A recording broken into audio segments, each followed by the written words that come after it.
Hello movie fans and welcome to Lost in the Reel. If you're new to the channel, welcome. I am so happy that you're here. And before I get to my review of Trap House, I just want to thank all of my YouTube friends and community. If you don't know, this past summer I had a near-death experience where my liver and kidneys were failing and I was in the hospital for months recovering and had to relearn how to walk again. Many of you supported me on a GoFundMe or messaged me to let me know that you care and were sending me prayers. I want you all to know how much that meant to me and how your love helped get me through such dark, painful times. It really means the world to me. I am honestly so humbled and excited to be back here reviewing films again on the new and improved Lost in the Reel. Thanks for bearing with me, guys. So without further ado, my review for Trap House.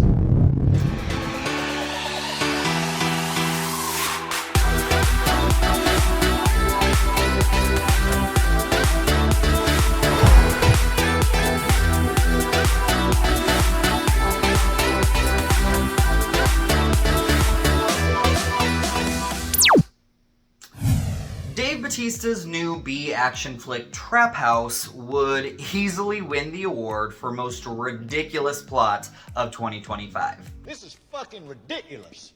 A DEA agent is murdered by the cartel, and the teenage friends of that agent's son, who all conveniently have parents who are also in the DEA. Oh, well, that's convenient. Hatch a plot to raid a trap house, steal some money, and pay for said friend to be able to stay in El Paso. But the kids begin to get greedy and start royally pissing off the cartel who they are stealing from.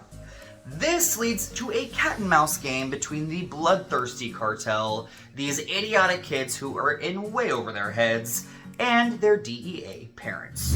To be frank, this is normally the sort of bottom of the bargain bin action film that I steer far away from. But this is getting a pretty wide release, and it also has the always charming Dave Bautista, so I thought I would give it a shot.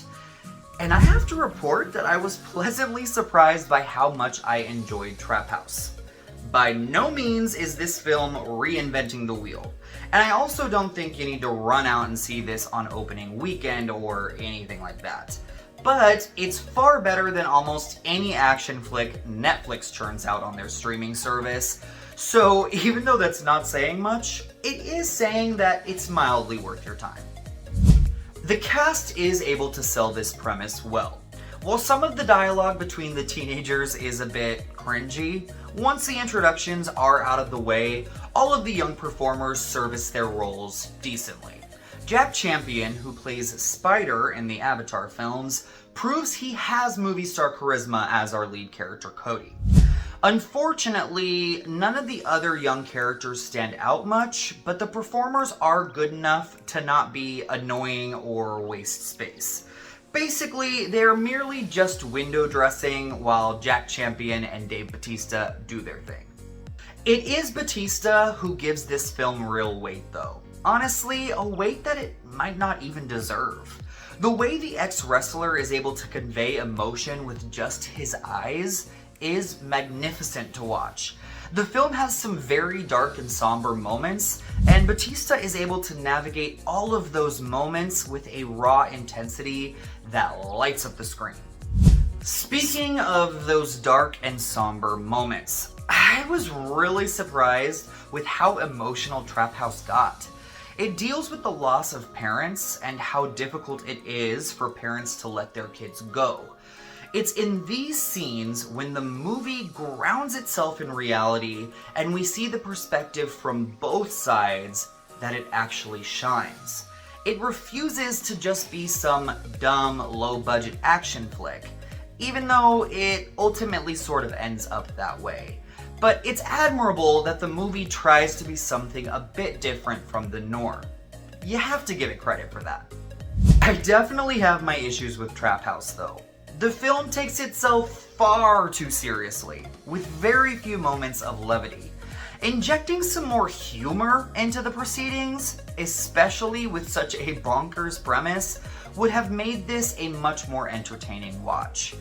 You can also see the twists coming from a mile away, as if the filmmakers were so lazy. Okay, I am a goddamn lazy, alright? They didn't even bother trying to keep the screenplay's secrets a secret. I'm one of those people that don't normally catch the twists before they happen, but in Trap House, they are so obvious, a toddler could figure them out in the first few minutes. And lastly, the movie ends with a bit of a cliffhanger, setting up a sequel that is bound to never happen. Well, dream on, pal, because it's never gonna happen, okay? I am so tired of movies always trying to establish themselves as the next big franchise, when they hardly ever happen. Just let the movie stand alone, goddammit. Overall, Trap House mostly delivers on its wildly ridiculous premise, thanks to some game performers, especially Bautista, and a surprising amount of heart.